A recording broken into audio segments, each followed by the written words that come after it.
ಸಾಕಷ್ಟು ಅನುಮಾನಗಳು ಒಂದು ಕಡೆಯಾದರೆ ಮತ್ತೊಂದೆಡೆ ಈ ಪ್ರಕರಣವನ್ನ ಖಂಡಿಸಿ ನಟ ಚಿರಂಜೀವಿ ಮತ್ತು ಜೂನಿಯರ್ ಎನ್ಟಿಆರ್ ಪ್ರತಿಕ್ರಿಯಿಸಿದ್ದಾರೆ. ಚಾಕು ಇರಿತದ ಸುದ್ದಿ ತಿಳಿದು ತೀವ್ರ ನೋವಾಗಿದೆ. ಸೈಫ್ ಶೀಘ್ರವಾಗಿ ಗುಣಮುಖರಾಗಲಿ ಅಂತ ಪ್ರಾರ್ಥನೆ ಮಾಡ್ತೀವಿ ಅಂತ ಎಕ್ಸ್ ಖಾತೆಯಲ್ಲಿ ಟ್ವೀಟ್ ಮಾಡೋ ಮೂಲಕ ಟಾಲಿವುಡ್ ನಟರು ಕೂಡ ಪ್ರಾರ್ಥನೆಯನ್ನ ಮಾಡಿದ್ದಾರೆ. ದೇವರ ಅನ್ನೋ ಚಿತ್ರದಲ್ಲೂ ಕೂಡ ನಟಿಸಿದ್ರು ಸೈಫ್ ಅಲಿ ಖಾನ್ ಜೂನಿಯರ್ ಎನ್ಟಿಆರ್ ಜೊತೆ. ಹಾಗಾಗಿ ಈಗ ಸಹನಟ ಬಾಲಿವುಡ್ನ ಖ್ಯಾತ ನಟ ಸೈಫ್ ಅಲಿ ಖಾನ್ಗೆ ಈ ರೀತಿಯಲ್ಲಿ ದಾಳಿಯಾಗಿ ಆಸ್ಪತ್ರೆಯಲ್ಲಿ ಚಿಕಿತ್ಸೆ ಪಡಿತಾ ಇದ್ದಾರೆ ಎನ್ನುವಂತಹ ಮಾಹಿತಿ ಲಭ್ಯ ಆಗ್ತಾ ಇದ್ದಂತೆ ಚಿರಂಜೀವಿ ಜೂನಿಯರ್ ಎನ್ಟಿಆರ್ ಎಲ್ಲರೂ ಕೂಡ ಈ ಬಗ್ಗೆ ಟ್ವೀಟ್ ಮಾಡಿದ್ದಾರೆ. ಶೀಘ್ರವಾಗಿ ಗುಣಮುಖರಾಗಲಿ ಅಂತ ಪ್ರಾರ್ಥನೆಯನ್ನ ಮಾಡ್ತಾ ಇದ್ದಾರೆ, ಹಾರೈಸ್ತಾ ಇದ್ದಾರೆ. ಆದಷ್ಟು ಬೇಗ ಗುಣಮುಖರಾಗಿ ಬರಲಿ ಸೈಫ್ ಅಲಿ ಖಾನ್ ಅನ್ನೋದನ್ನ. 2 ರಿಂದ 3 ಇಂಚಿನ ಚಾಕುವಿನ ಚೂರು ದೇಹದಲ್ಲಿ ಪತ್ತೆಯಾಗಿರೋದು ಸೈಫ್ ಅಲಿ ಖಾನ್ ದೇಹದಲ್ಲಿ. ಅದನ್ನು ಹೊರತೆಗೆಯಲಾಗಿದೆ, ಸರ್ಜರಿ ಮಾಡಲಾಗಿದೆ, ಇನ್ನೂ ಚಿಕಿತ್ಸೆ ಮುಂದುವರಿತಾ ಇದೆ. ಮತ್ತೊಂದೆಡೆ ಅವರ ಹಿತೈಷಿಗಳು, ಉಳಿದ ಸೆಲೆಬ್ರಿಟಿಗಳು, ಟಾಲಿವುಡ್ನ ನಟರು ಪ್ರಾರ್ಥನೆ ಮಾಡ್ತಾ ಇದ್ದಾರೆ, ಹಾರೈಸ್ತಾ ಇದ್ದಾರೆ. ಆದಷ್ಟು ಬೇಗ ಗುಣಮುಖರಾಗಿ ಬರಲಿ ಅಂತ ಜೂನಿಯರ್ ಎನ್ಟಿಆರ್ ಅವರ ಟ್ವೀಟ್ ಕೂಡ ನಾವು ನೋಡ್ತಾ ಇದ್ದೀವಿ. ಲೀಲಾವತಿ ಆಸ್ಪತ್ರೆಯಲ್ಲಿ ಅವರಿಗೆ ಚಿಕಿತ್ಸೆಯನ್ನು ನಡೆಸಲಾಗ್ತಾ ಇದೆ. ಮತ್ತೊಂದೆಡೆ ಅವರ ನಿವಾಸದಲ್ಲಿ FSL ತಂಡ ಬೀಡುಬಿಟ್ಟಿದೆ. ಎಲ್ಲ ಆಯಾಮಗಳಲ್ಲೂ ಕೂಡ ತನಿಖೆ ನಡೀತಾ ಇದೆ, ಶೋಧ ನಡೀತಾ ಇದೆ. ಈ ಘಟನೆ ಬಗ್ಗೆ ಇನ್ನಷ್ಟು ಮಾಹಿತಿಯನ್ನ ನೀಡ್ತಾ ಹೋಗ್ತಾರೆ ನಮ್ಮ ಪ್ರತಿನಿಧಿ ಹರೀಶ್ ಈಗ ಸಂಪರ್ಕದಲ್ಲಿದ್ದಾರೆ.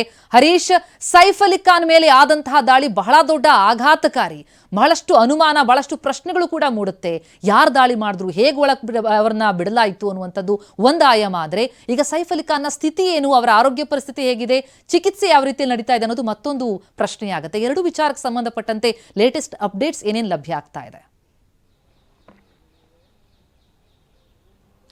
ಹೌದು ಪ್ರತಿಮಾ, ಸೈಫ್ ಅಲಿ ಖಾನ್ ಅವರ ಮೇಲೆ ದಾಳಿ ಆದಂತಹದ್ದು ಅವರ ನಿವಾಸದಲ್ಲಿ, ಅದು ಕೂಡ ಬೆಳಗ್ಗಿನ ಜಾವ 2:30 ಸುಮಾರಿಗೆ ಅಪರಿಚಿತ ವ್ಯಕ್ತಿಯಿಂದ ದಾಳಿ ಆಗಿದೆ ಅನ್ನುವಂತಹ ಮಾಹಿತಿ ಸಿಗ್ತಾ ಇದೆ. ಪೊಲೀಸರು 7 ತಂಡಗಳನ್ನ ರಚನೆ ಮಾಡಿಕೊಂಡು ಯಾರು ಈ ಅಪರಿಚಿತ, ಅವನು ಒಳಗೆ ಬಂದಿದ್ದು ಹೇಗೆ, ದಾಳಿ ಮಾಡಿದ್ದು ಹೇಗೆ, ಅವನು ಒಳಗೆ ಬರ್ಲಿಕ್ಕೆ ಹೇಗೆ ಸಾಧ್ಯ ಆಯಿತು, ಮತ್ತೆ ಅವನು ಹೊರಗಡೆ ಹೋಗಿದ್ದು ಹೇಗೆ, ಅವನು ಯಾರು ಅನ್ನುವಂಥದ್ರ ಬಗ್ಗೆ ತನಿಖೆಯನ್ನ ಮಾಡ್ತಾ ಇದ್ದಾರೆ. 7 ತಂಡಗಳು ಬೇರೆ ಬೇರೆ ಆಯಾಮದಲ್ಲಿ ತನಿಖೆಯನ್ನ ಮಾಡ್ತಾ ಇರುವಂತಹದ್ದು. ಒಂದು ಬಾಲಿವುಡ್ ನಟ ನಟಿಯರಿಗೆ ಒಂದು ಸಹಜವಾಗಿಯೇ ಅಂಡರ್ ವರ್ಲ್ಡ್ ಡಾನ್ಗಳಿಂದ ಥ್ರೆಟ್ ಇದೆ. ಲಾರೆನ್ಸ್ ಬಿಷ್ಣೋಯ್ ತಂಡದಿಂದಲೂ ಕೂಡ ಥ್ರೆಟ್ ಇದೆ. ಸಲ್ಮಾನ್ ಖಾನ್ಗೆ ಇರುವಂತಹ ಥ್ರೆಟ್ ಅನ್ನು ನಾವು ಗಮನಿಸಬಹುದು. ಅದ್ರ ಜೊತೆಗೆ ಬಾಬಾ ಸಿದ್ದಿಕಿ ಅವರ ಹತ್ಯೆಯನ್ನು ಕೂಡ ನಾವು ಗಮನಿಸಬಹುದು. ಈ ಹಿನ್ನೆಲೆಯಲ್ಲೂ ಕೂಡ ತನಿಖೆ ನಡೀತದೆ. ಎಲ್ಲ ಆಯಾಮದಲ್ಲೂ ಕೂಡ ತನಿಖೆ ನಡೀತಾ ಇರುವಂತಹದ್ದು. ಇನ್ನೊಂದು ಕಡೆ ಈ ಮನೆ ಒಳಗೆ ಆಗಂತುಕ ಹೇಗೆ ಬಂದ ಅನ್ನುವಂತಹದ್ದು ಕೂಡ ಈಗ ಸಾಕಷ್ಟು ಚರ್ಚೆಯಲ್ಲಿರುವಂತಹದ್ದು, ಆಶ್ಚರ್ಯ ಆಗ್ತಿರ್ತಕ್ಕಂಥದ್ದು. ಇದು ಗಾರ್ಡ್ಗಳಿಗೆ ಗೊತ್ತಾಗ್ಲಿಲ್ವಾ, ಮನೆಯಲ್ಲಿ ಅವರಿಗೆ ಗೊತ್ತಾಗ್ಲಿಲ್ಲ ಅನ್ನುವಂಥದ್ದು. ಯಾಕಂದ್ರೆ ಈಗ ಫಸ್ಟ್ ತನಿಖೆ ಮಾಡಬೇಕಾಗಿರುವಂತಹದ್ದೇ ಮನೆಯಲ್ಲಿದ್ದಂಥವ್ರನ್ನ, ಮನೆಯಲ್ಲಿ ಕೆಲಸಕ್ಕಿದ್ದಂಥವ್ರನ್ನ, ಗಾರ್ಡ್ಗಳನ್ನ. ಹಾಗಾಗಿ ಅವರ ಮೊಬೈಲ್ಗಳನ್ನ ವಶಪಡಿಸಿಕೊಳ್ಳಲಾಗಿದೆ. ಅವರ ಮೊಬೈಲ್ನ ವಶಪಡಿಸಿಕೊಂಡು ಅವರು ಯಾರ ಜೊತೆ ಮಾತನಾಡಿದ್ರು ಕಳೆದ ಕೆಲವು ದಿನಗಳಿಂದ, ಮತ್ತೆ ನಿನ್ನೆ ರಾತ್ರಿ ಮತ್ತೆ ಮೊನ್ನೆ ಯಾರ ಜೊತೆ ಎಲ್ಲ ಮಾತಾಡಿದ್ರು, ಇತ್ತೀಚೆಗೆ ದೂರವಾಣಿ ಯಾರ ಜೊತೆ ಮಾತಾಡಿದ್ರು ಅನ್ನುವಂಥ ಎಲ್ಲ ಸಂಪೂರ್ಣವಾದ ದೂರವಾಣಿ ಕರೆಗಳನ್ನ ಸಂಗ್ರಹಿಸ್ತಾ ಇದ್ದಾರೆ, ಮಾಹಿತಿಯನ್ನು ಸಂಗ್ರಹಿಸ್ತಾ ಇದ್ದಾರೆ. ಮತ್ತೆ ಮನೆಯ ಒಳಗಿರೋರ್ನು ಕೂಡ ವಿಚಾರಣೆ ನಡೆಸ್ತಾ ಇದ್ದಾರೆ, ಕೆಲಸಕ್ಕಿರೋರ್ನ.